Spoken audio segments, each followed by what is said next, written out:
ขอยกมือ10 นิ้วกราบอาราธนาเอากุลพระแก้วทั้ง3คือกุลของพระพุทธเจ้ากุลของพระธรรมเจ้ากุลของพระสังฆเจ้ากุลพ่อกุลแม่ผู้ให้กำเนิดเกิดมาเป็นคนกุลของครูบาอาจารย์ผู้ที่ประสิทธิ์ประสาทวิชาความรู้บุญศีลบุญทานที่ท่านผู้รับฟังได้กระทำปั้มเป่งมาเสื้อวัดเสื้อวาเสื้อบ้านเสื้อเมืองพระสยามเทวาธิราชสิ่งศักดิ์สิทธิ์ทั้งหลายอันรักษาบริวงคงเขตล้านนามีพระธาตุเจ้าบรมธาตุเจ้าดอยสุเทพพระธาตุเจ้าหริพุนชัยพระธาตุเจ้าลำปางหลวงพระธาตุเจ้าดอยกองมูและครูบาเจ้าศรีวิจัยนักบุญแห่งล้านนาไทยเป็นต้นขอยกมือ10 นิ้วกราบอาราธนาเอากุลเหล่านี้มาปกปักรักษาทุกคนพ่อแม่พี่น้องหลานเหลนวงศาคณาญาติสังญาติธรรมและญาติทางสายโลหิตครูบาอาจารย์ทหารตำรวจและพระสงฆ์พระเจ้าพ่อนานพ่อน้อยพ่ออุ้ยแม่อุ้ยปีป้านาอาพ่อกาแม่กาตังหมอและพยาบาลผู้รับฟังรายการนี้ทุกคนขอให้มีความสุขกายและสุขใจสุขกายนั้นอย่าได้มีโรคภัยไข้เจ็บอันร้ายแรงมาเบียดเบียนสุขใจนั้นขอให้ปราศจากความโลภความโกรธและความหลงความอิจฉาริษยาความอาฆาตพยาบาทซึ่งกันและกันขอความสุขอันสมบูรณ์นี้จงได้มาบังเกิดมีกับท่านสาธุชนทุกท่านตลอดกาลนานพร้อมกันนี้ขอยกมือ10 นิ้วปนมมือขึ้นเด้อได้ไหวพระพุทธเจ้าได้ไหวพระธรรมได้ไหวพระสงฆ์ไหวสิ่งศักดิ์สิทธิ์ทั้งหลายอันเป็นที่จ้างที่เพิ่งตลอดไปและเพื่อได้มีอยู่ดีมีสุขอายุมั่นขวัญยืนนิมากาขึ้นมีโชคมีลาภตลอดปนมมือขึ้นเด้อปนมมือขึ้นเด้อว่าพร้อมกันอะระหังสัมมาสัมพุทโธภควาพุทธังภควันตังอภิวาเทมิกราบสวากขาโตภควตาธัมโมธัมมังนัมมัสสามิกราบสุปฏิปันโนภควโตสาวกสังโฆสังฆังนามามิกราบหันธมยังพุทธัสสะภควโตบุพภาคณะมะกะลังกะโลมาเสนะโมตัสสะภะคะวะโตอะระหะโตสัมมาสัมพุทธัสสะนะโมตัสสะภะคะวะโตอะระหะโตสัมมาสัมพุทธัสสะนะโมตัสสะภะคะวะโตอะระหะโตสัมมาสัมพุทธัสสะพุทธังสรณังกัจฉามิธัมมังสรณังกัจฉามิสังฆังสรณังกัจฉามิตุติยัมปิพุทธังสรณังกัจฉามิ ตุติยัมปิธัมมังสรณังกัจฉามิตุติยัมปิสังฆังสรณังกัจฉามิตติยัมปิพุทธังสรณังกัจฉามิตติยัมปิธัมมังสรณังกัจฉามิตติยัมปิสังฆังสรณังกัจฉามิอิติปิโสภะคะวาอะระหังสัมมาสัมพุทโธวิชชาจารณะสัมปันโนสุขโตโลกาวิทูอนุตตโลภูริสาธรรมสารถิสัทธาเทวามนุษย์สานังพุทโธภควาติ สวากขาโตภควตาธัมโมสันติติโกอากาลิโกเอหิปัสสิโกโอปัญญิโกปัจจัตตังเวทิตโพวินยูหิติสุปฏิปันโนภะคะวะโตสาวกสังโฆโอโจปฏิปันโนภะคะวะโตสาวกสังโฆญาญาปฏิปันโนภะคะวะโตสาวกสังโฆสามิจิปฏิปันโนภะคะวะโตสาวกสังโฆญาติตังจัตตาลิปุริสายุคานิอัฏฐาปุริสาปุคลาเอสาภะคะวะโตสาวกสังโฆอาหุไนโยปาหุไนโยตักขิไนโยอัญจลิกาลนิโยอนุตตะลังปุญญเขตังโลกัสสาติกราบหนึ่งกราบสองกราบสามกาเลนะธรรมัสสวนังเอตัมมังคลมุตตมังมาแล้วเนอะมาแถมแล้วเสียงก้องเสียงก้องเสียงมองต่ำเข้าเสียงตุเจ้าเตศนาธรรมมาถึงบ้านมาถึงบนเรือนมาถึงในเรือนมาถึงในมุ้งในสุดมาถึงในเรือนไฟมาถึงไปห้องน้ำมาถึงในรถที่กำลังขับอยู่มาถึงในกาดที่ติ้ววิทยุไปเปิดตัวมาถึงกุฏิกุฏางนึกที่พี่น้องทั้งหลายเปิดวิทยุรับฟังเพื่อให้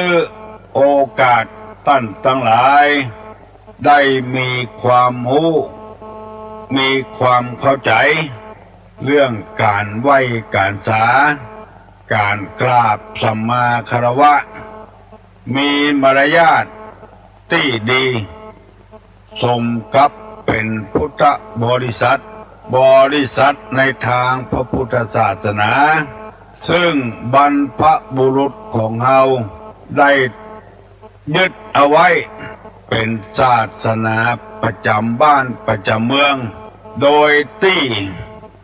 เป็นศาสนาที่มีแก่นมีสารไหว้สาเคารพนับถือนำไปปฏิบัติแล้วบ่เป็นพิษบ่เป็นภัยกับไผเป็นเรื่องที่ดีของสังคมอยู่ตลอดเพราะในทางพุทธศาสนานี้สอนเดินทางแบบธรรมชาติบ่ฮือบิดบ่ฮือเบบธรรมชาติก็คือสิ่งที่มันเกิดขึ้นมาเอง เป็นมาเอง มันเป็นเชื้อใดมันเป็นเชื้อนั้น คนทำดีความดีมาตอบสนอง คนทำความชั่วความชั่วย่อมตอบสนองปลูกพืชปลูกผักชนิดใดผลที่ได้รับมาก็พืชเช่นนั้นผักชนิดนั้นธรรมะก็อย่างนั้นถ้าปฏิบัติอย่างใดผลก็จะแสดงขึ้นมาถ้าบ่ปฏิบัติเลยผลก็บ่แสดงขึ้นมาเหมือนกับเฮาปลูกมะม่วงที่เฮาจะกินที่เฮาปลูกก็บ่ได้กินไปกินมะม่วงของบ้านอื่นคนอื่นพูนที่เพิ่นปลูกมีลูกก็จำเป็นได้ทุกข์กับลูกถ้าหมีก็บ่ได้ทุกข์กับลูกหรือบ่หมีเอาลูกคนอื่นมาเลี้ยงเอาหลานคนอื่นมาเลี้ยงลูกคนตัวเองมาเลี้ยงก็ย่อมจะเป็นทุกข์เช่นเดียวกันถ้าหากบ่ใครทุกข์กับลูกกับหลานเฮาก็บ่ไปพัวพันกับมันบ่เอามาเลี้ยงมันก็บ่ทุกข์ยกตัวอย่างให้เป็นธรรมชาติที่พี่น้องทั้งหลายได้ฟังแล้วมันเป็นธรรมชาติคนที่บ่มีรถก็บ่เดือดว่าน้ำมันแพงเพราะว่าบ่มีรถเอาน้ำมันเข้าใส่เปิ้นก็บ่เดือดหมู่ที่มีรถก็เดือดเพราะน้ำมันแพงมันเป็นธรรมชาติเพราะเราซื้อรถมาต้องใส่น้ำมันเมื่อมีรถแล้วมีน้ำมันแล้วบ่มีคนขับก็ต้องทุกข์ถึงแล้วตัวเองขับบ่จ้างขับบ่เป็นได้อันนั้นมาก็ต้องเป็นทุกข์กับอันนั้นถ้าบ่ได้ก็บ่เป็นทุกข์บ่มีเงินบ่มีทองก็เป็นทุกข์เพราะเฮาใจจ่ายสุรุ่ยสุร่ายเฮาขี้ค้านบ่ประกอบอาชีพอันใดอยู่กินละเหินเปิ้นคอไปเลยอันนี้ก็คือเป็นธรรมชาติเปิ้นมั่งมีสีสุขเพราะเปิ้นมันเปิ้นขยันตื่นเมื่อตีสามตีสี่แล้วเฮายังอยู่ที่นอนอยู่ประเดี๋ยวนี้เฮาก็สู้เปิ้นบ่ได้เปิ้นได้ไปไกลแล้วอันนี้พูดสำหรับคนธรรมดาก็กาพาณิชย์คนเนี้ยให้ใส่สวนสำหรับข้าราชการบ้านเมืองตลอดสัปดาห์หนึ่ง5 วันเต็มอันนี้ก็หันใจเพิ่นพ่องเบิ่นจะนอนอยู่ก็บ่ว่าหยังนอนไปเตอะอาจารย์เอ้ยนอนไปเตอะครูเอ้ยตำรวจเอ้ยทหารเอ้ยทหารก็บ่ได้ตำรวจก็บ่ได้เพราะมีกฎข้อบังคับอยู่แล้วสำหรับครูบาอาจารย์ก็ดีนายแพทย์ก็ดีพยาบาลก็ดีลูกขวายนั่นก็ได้แต่บางคนพอถึง6 โมงแล้วอยู่บ่ได้ละฟังเทศน์เพราะฉะนั้นพระพุทธศาสนาเฮาจึงเป็นศาสนาธรรมชาติคนใดทำเจือใดก็ได้ผลฉะนั้นแล้วมีความจำเป็นอย่างยิ่งที่คนเฮาจะต้องปฏิบัติตามหลักธรรมชาติอย่าไปฝ่าฝืนมันถ้าฝ่าฝืนมันเมื่อใดก็เดือดร้อนเมื่อนั้นเอาง่ายๆวิทยาศาสตร์คือการฝ่าฝืนธรรมชาติเพราะว่ามันเล่นงานขึ้นมามันก็เล่นดื้อๆมันแบบงามเหมือนธรรมชาติต้องใส่เชื้อเพลิงให้มันต้องใส่มันเครื่องให้มันใครจะฟังบ่เข้าใจแต่ธรรมชาติของคนเนี้ยบ่ต้องเติมอย่างแล้วกินข้าวป่าอาหารตามธรรมดานี่แหละสมมติว่าเฮารถไปเข้ายางระเบิดเถียขับไปสั่นทึดเถียอันนี้คือการฝืนธรรมชาติมันจะเหมือนใจโดยทั่วไปนะเป็นไปบ่ได้บางครั้งมันไม่อยู่แต่เราต้องเสียเงินเสียทองเสียก้าทนุบำรุงมันอย่างเขี้ยวปลอมกับเขี้ยวแท้นี่บ่ต้องระวังรักษาอย่าง กินข้าวแล้วก็แปรงฟันเหี่ยลูกมาก็แปรงฟันทำความสะอาดถึงมันท่านว่าต้องไปรักษาเนี่ยพอถึงข้าวมันหล่อนไปเอาเขี้ยวใหม่เขาใส่นั่นคือธรรมชาติเขี้ยวใหม่นี่บ่เกยกับปากกับคอกับปากกับคอบางคนเลยกินข้าวกินน้ำตึดออกก่อนอยู่มีใส่กระงามอย่างเดียวเวลากินข้าวหูม่วนอันนี้คือการฝืนธรรมชาติหัวเข่าการเปิ้นดามเล็กดามหลาขึ้นจะเนี้ยเหมือนเก่าเหมือนเดิมบ่ได้บ่เหมือนธรรมชาติอันนี้คือวิทยาศาสตร์ฝืนธรรมชาติคนเฮาถ้าฝืนธรรมชาติเมื่อใดเหมือนเข้าก็เดือดร้อนเหมือนแต่ธรรมชาตินี่มันเป็นไปด้วยระเบียบของมันต่างหากตุลุงได้บอกว่าลักษณะของคนนี้ต้องรู้จักตัวเก่านั่นก็คือการคนที่มีการเสงี่ยมเจียมตนนั้นใครก็ฮักก็ชอบมีกิริยามารยาทเรียบร้อยตุลุงได้นำมาเสนอไปแล้วหลายข้อแล้วต้องเสงี่ยมเจียมตนคนเฮานี่ดัดได้ไม้บางอย่างก็ดัดได้เอามาแปลงหูปจ้างพ่องหูปนกพ่องหูปกระต่ายพ่องเพราะคนเฮาดัดมัน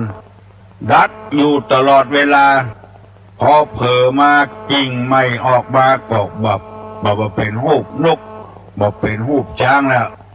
แต่ว่าคนเฮาดัดเท่อเดียวนิสัยมันจะเป็นไปตามนั้นที่ตุลุงนำมาเสนอไปแล้วหนึ่งคือมีใจอ่อนน้อมบังคับที่จิตที่ใจพุ่นอย่าไปใจกระด้างกระเดืองถ้าใจอ่อนน้อมครบยำแยงแล้วร่างกายมันก็จะอ่อนน้อมไปตัวกำอู้กำจ่ามันก็จะอ่อนไปตัวถ้าจิตใจกระด้างกระเดืองกำปากก็จะกระด้างไปตัวตีนมือนิสัยร่างกายก็จะกระด้างกระเดืองไปตัวบ่ยอมอยู่ในอำนาจของไผ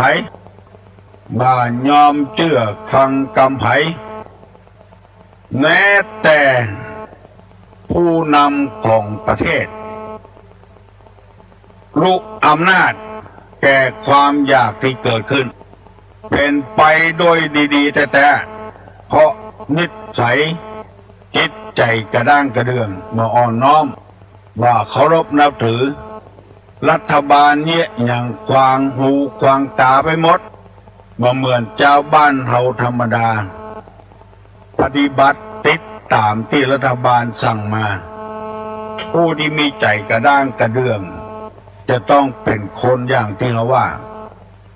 รัฐบาลไปคุกคุนอยู่กับชาวบ้านเจ้าจองบอกว่าหาเสียงรัฐบาลไปต่างประเทศเพื่อไปสัมพันธไมตรีก็ว่าระยะนี้ไม่ควรไปแยะยังมาได้สักอย่างเพราะว่าใจบ่อ่อนน้อมมาก่อนปากก็เลยบ่อ่อนน้อมทำไม่ยังเป็นพิษเป็นภัยไปหมดเนี่ยคือมันฝืนธรรมชาติเปิ้นทำความดีหูอยู่ว่าเป็นความดีเพราะว่าเปิ้นยึดเป็นฐานหาเสียงหมู่นี้เป็นต้นสองมีความเจียมตนเสงี่ยมเจียมตนหูฐานะหูความเป็นอยู่ว่าอาจเอื้อมขึ้นไปสู่เบื้องบนปากก็เจียมกำปากตัวเองก็เจียมตัวเองอันนี้มันเป็นธรรมชาติเพราะคนเฮานี่อ่อนน้อมไปได้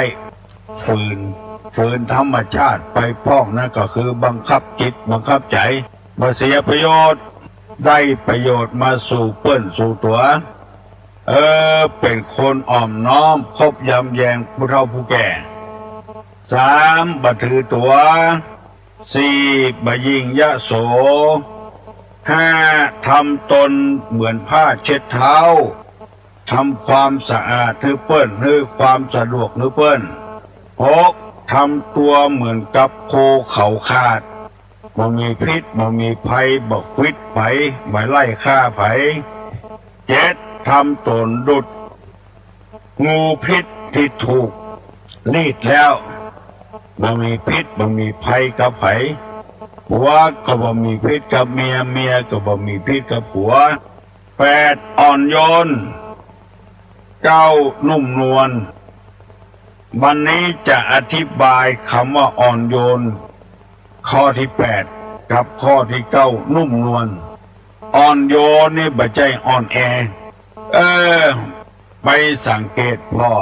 ผัวเมียเป็นอยู่กับกัน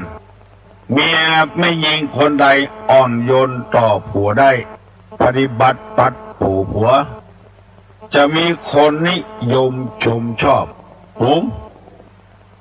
คนต่างภาคกลางภาคใต้นิยมมาเสาะเมียตังเหนือเพราะว่าคนตังเหนือนี้ได้รับอิทธิพลจากพระพุทธศาสนาปฏิบัติปัดผัวดีกูบาดย่างต่างเตียวอย่าว่าแต่คนไทยภาคกลางภาคใต้เลยแม้แต่ฝรั่งมั่งค่าก็นิยมเอาคนไทยไปเปลี่ยนเมียว่าใจเพื่อกามราคะอย่างเดียวเพราะแม่ยิงตังเหนือพ่อแม่เป็นคนสั่งคนสอนคืออ่อนโยนคือนุ่มนวลต่อสามีปฏิบัติดีแต่บางคนปฏิบัติเหลือพ่อเหลือแม่ผู้งื้อกำเนิดจำก่อนปฏิบัติสามีคนจึงนิยมชมชอบกัน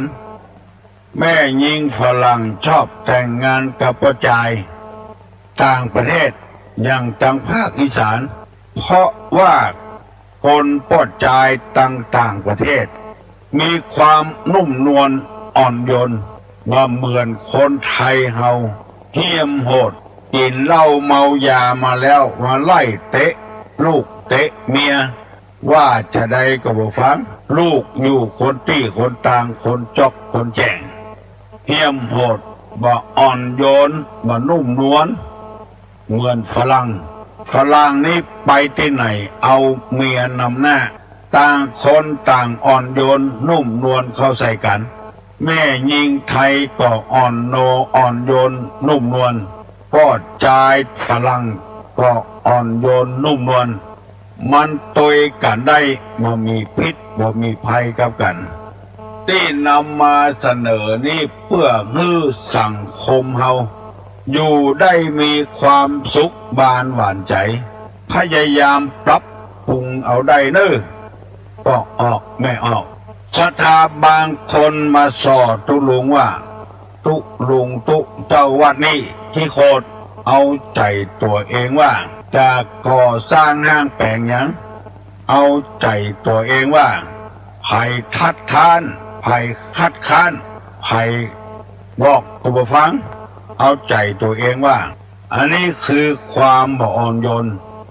ความบ่นุ่มนวลบางแห่งบางที่จะคิดจะสร้างอย่างว่าทำแบบทำแปลนเสนอตามลำดับชั้นให้สร้างก็สร้างไปแล้วสร้างมาแล้วสักกรรมก็มีเพราะว่าบ่อ่อนโยนบ่นุ่มนวลเอาใจตัวเองว่ากระด้างกระเดื่องมาบวชในธรรมวินัยยังบ่เข้าใจดีเตื้อก็เลยทำตัวเหมือนกับเป็นชาวบ้านธรรมดาพฤติกรรมเป็นฉะนั้นไผว่าก็บ่ได้เปิ้นตักเตือนก็ว่าเปิ้นอิจฉาเปิ้นแกล้งว่าได้พยายามปรับปรุงนิสัยตัวเก่าให้นุ่มนวลให้อ่อนโยนมีหลายวัดหลายวาที่ศรัทธาบ่ใครเข้าวัดเขาว่าเพราะตัวเจ้าบ่อ่อนโยนบ่นุ่มนวลสวกฮือศรัทธาไปปล่อยหลวงมาโดยขบวนโคตานไปที่อื่นที่ไกลคนที่คนต่าง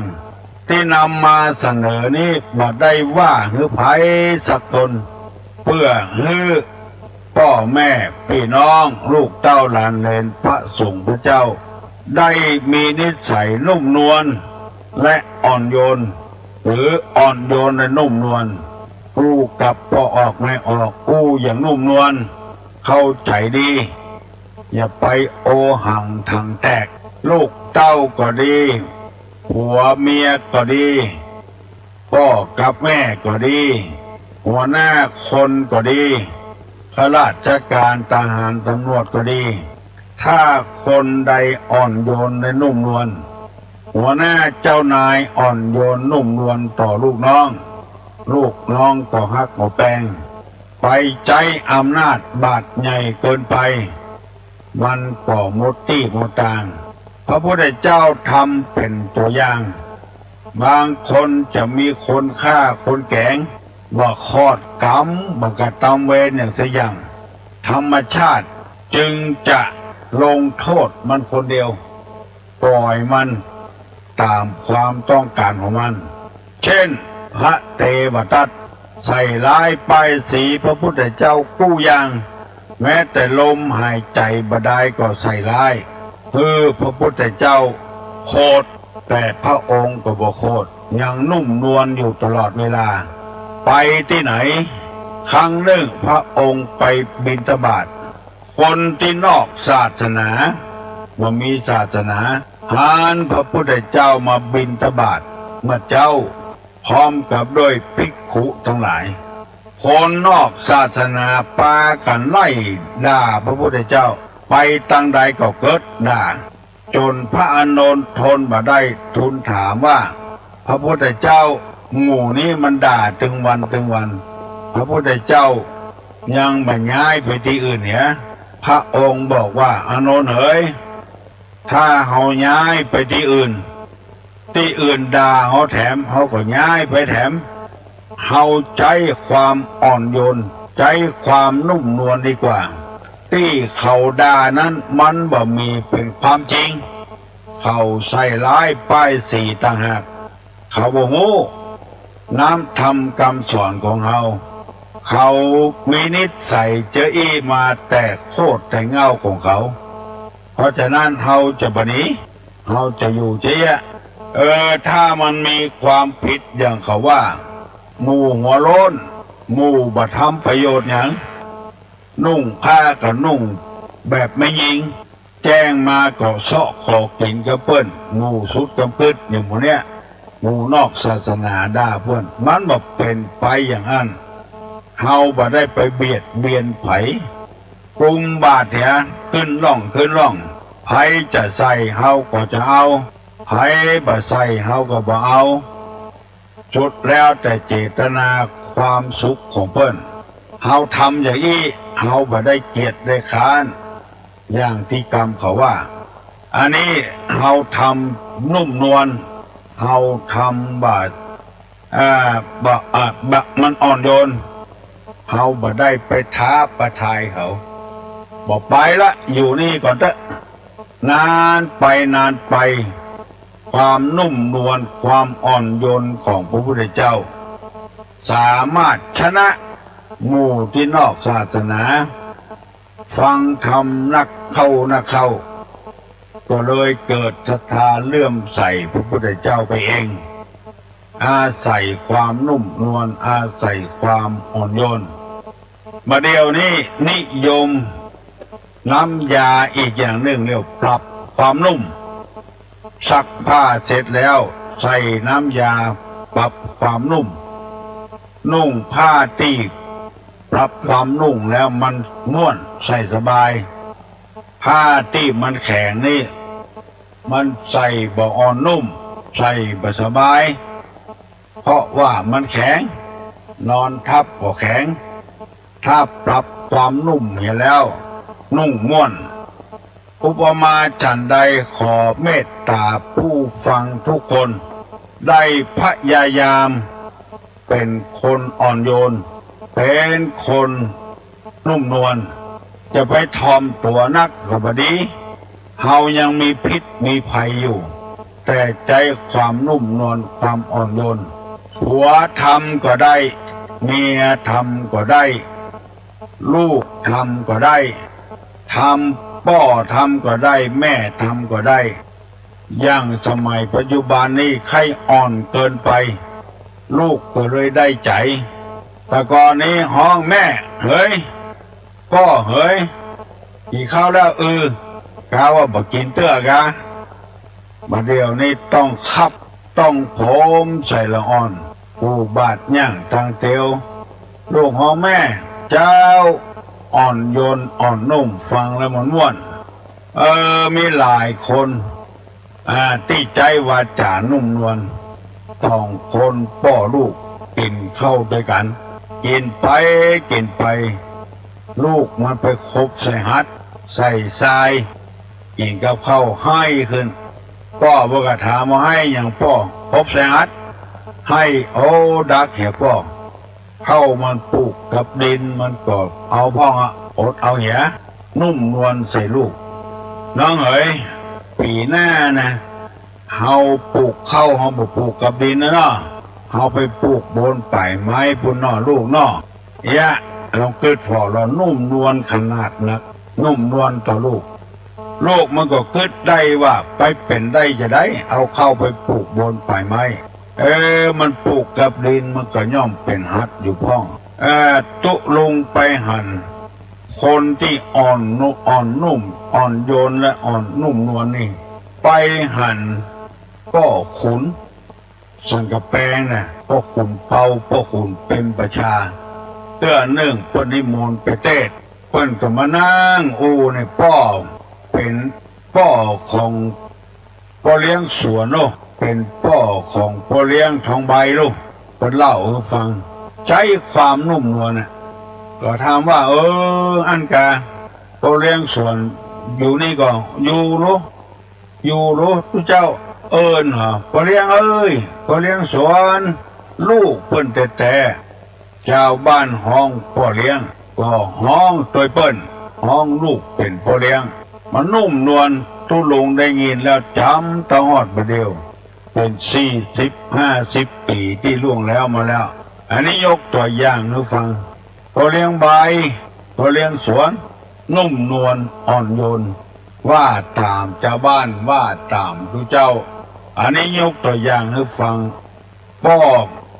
คุณเปาคุณเป็นประชานี่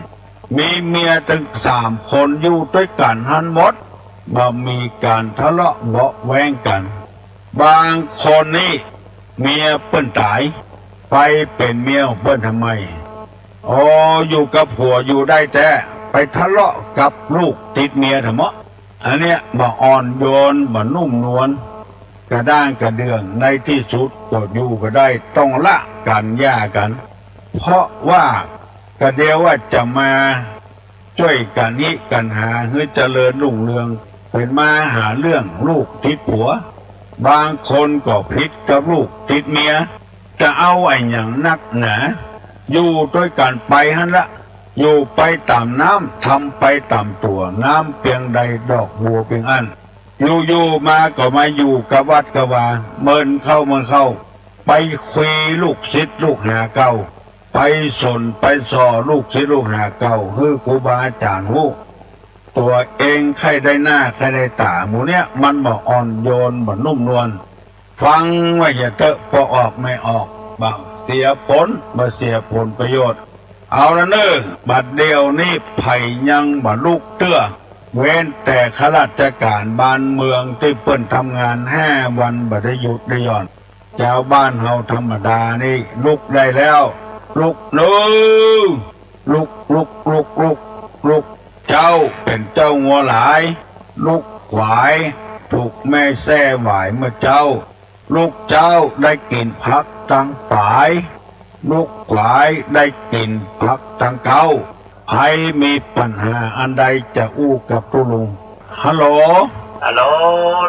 ครับมาทำปัญหานะครับสั่งฆาวัตถุสีนะมีอย่างพ้องมีอย่างพ้องนะถามน้องๆหนูเจริญพรเนอเอาให้ตอบได้ตอบมาเนอสังฆะวัตถุสี่คืออะไรบ้างตอบมาเนอเจริญพรภาษาตอบครับการกับปิยวาจาอุ้งวนอาถาจริยาบำเพ็ญตนเป็นประโยชน์ สมาและแต่ตาวางตัวสนสม่ำเสมอครับ โมเจริญพรปีดน้องงานป่าม่วงตอบมาแล้วเนอะหนึ่งตาลสองปิยวาจาสามอัฏฐจิตจริยาสี่สมานัตตาอันนี้เรียกว่าธรรมที่ถามมาตะกี้ฝนตกถ้าจะรับม่วนถึงเมื่อวันเมื่อคืนถ้าคืนนี้ไปบ้านยางประทาดโอ้เสียดายเตดไปได้น้อยเดียวฝนตกได้เตดมาถึงชั่วโมงสักกรรมขออภัยเนอะคนหลายแตะหลายว่าฮัลโหลเจ้าวันสาเจ้าตุ้งเจ้าถามน้องถามท่องมักมีองค์8ย่อเลย3มีอย่างท่องเจ้ามักมีองค์8ย่อมาเหลือ3มีอย่างพ้องใครตอบได้ตอบมาเนอะมักมีองค์3มักมีองค์8เห็นชอบดำริชอบวาจาชอบการงานชอบเลี้ยงชีวิตชอบส่งเคราะห์เข้าอันยังย่อมาเหลือ3ใครได้ตอบมาเนอะน้องพิษสมัยเปิ้นถามมาเปิ้นลองคุมพ่อน้อยพ่อหนานพ่ออุ้ยแม่อุ้ยตู้เจ้าพนายก็ตอบได้เนอะตอบได้เหมือนกันกูคนเฮาบ่ใจคนที่ไหนบ่ใจไตที่อื่นวันนี้ได้ข่าวว่าพ่อออกแม่ออกปูนตั้งหลับปูนปุ่นนะบ้านโฮงหลับปูนปุ่นนะห้วยปูปุ่นจะพากันมาส่วนมากเชื้อชาติเป็นปักกัญญอแต่งตัวปักกัญญอมาเนอะห้วยละบ้านห้วยปูฮัลโหลวันสาครับย่อเหลือ3เนี่ย4เป็นสมาธิปัญญาเลยครับย่อลงเหลือศีลสมาธิปัญญาแล้วขอถามยัง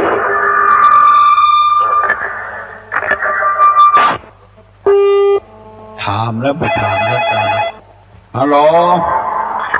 ไว้จะถามปัญหาละอ่อนแล้ววันอาทิตย์แล้ววันอาทิตย์เด็กชายติดช่วยงานพ่อแม่ที่บ้านแล้วก็มีพระมาบิณฑบาตที่บ้านใส่บาตรแถมทักเข้าใส่บาตรมันรถไปคนเดียวเนอะมาใจตู้ลุงเงินรถเนอะฮัลโหลครับอันขอใส่ปัญหานะครับตู้ลุงครับอัน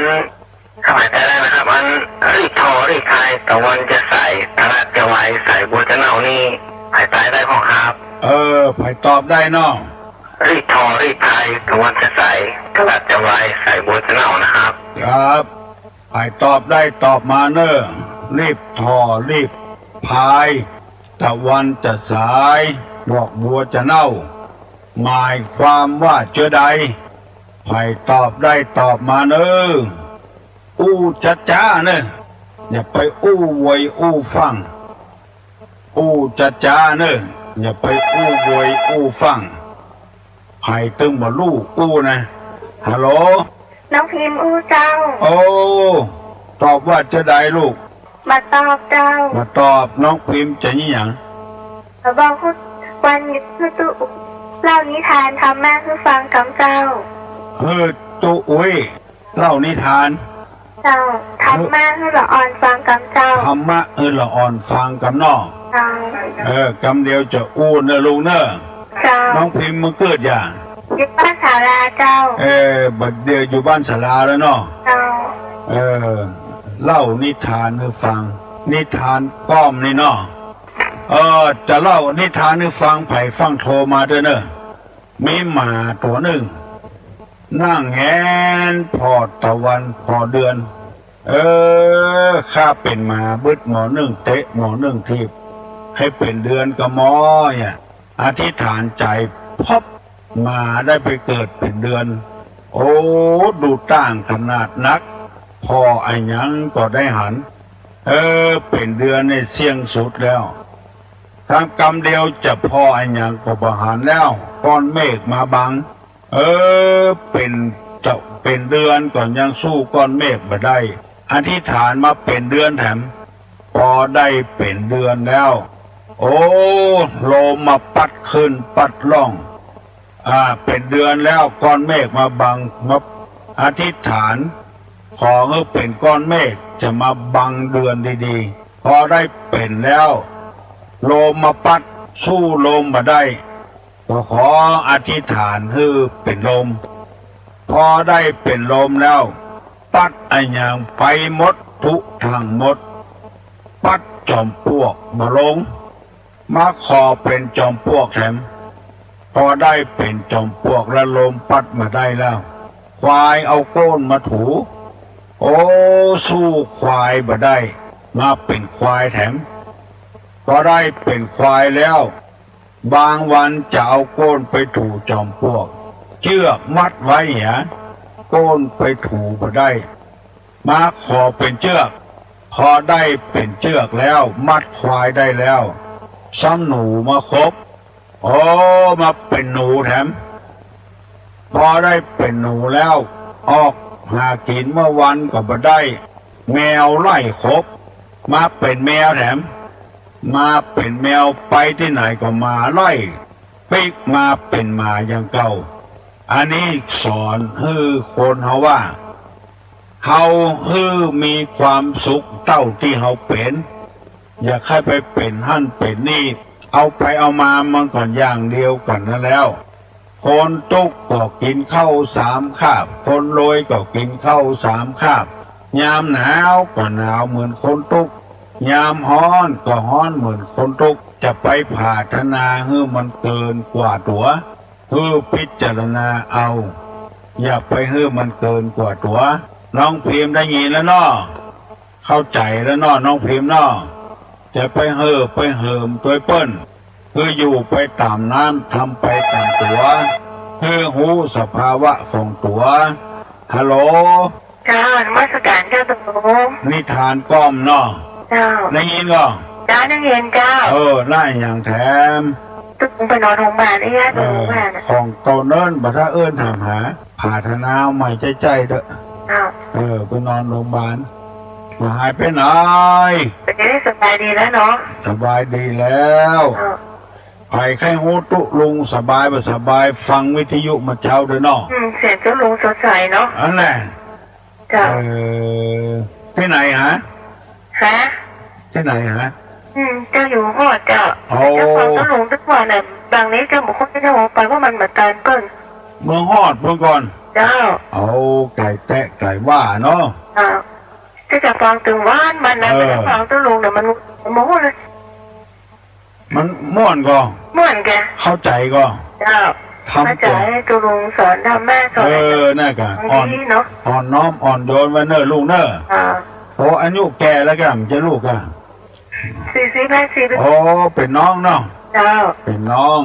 40-50ละเจ้าเจริญพรเนอเอาละเนาะพี่น้องทั้งหลายจะได้ย่างก่อนเนอพนมมือขึ้นเนอจะนำจะปั่นปอนหรือฟังได้ศีลได้ปอนแล้วก็เป็นญาการเนี่ยงานจะปลอดภัยอายุวัฏโกธนะวัฏโกสิริวัฏโกยัสสะวัฏโกปะละวัฏโกวนะวัฏโกสุขวัฏโกทุสัพพตาทุกขโลกาปัญญาเวลาโสกาจันตุจุปตวาอเนกาอันตรญาปิวินาสันตุจเตจสาใจยะสิทธิตนังลาพังโสติภกัญญังสุขังพลังสิริอายุจะวันโนจะโภกังวุฒิจะยะสวาสตาวาสาจะอายุจะจีวสิทธิภวันตุเตสัพพิติโยวิวัจจันตุสัพพโลกโควินัสตุมาเตภวะตนตระโยสุขีติการยุโกภวะอภิวาธนาสีริสานิจังวุธาปจายิโนจัตตารโอธัมมาวัฏันติอายุวันโนสุขังพลัง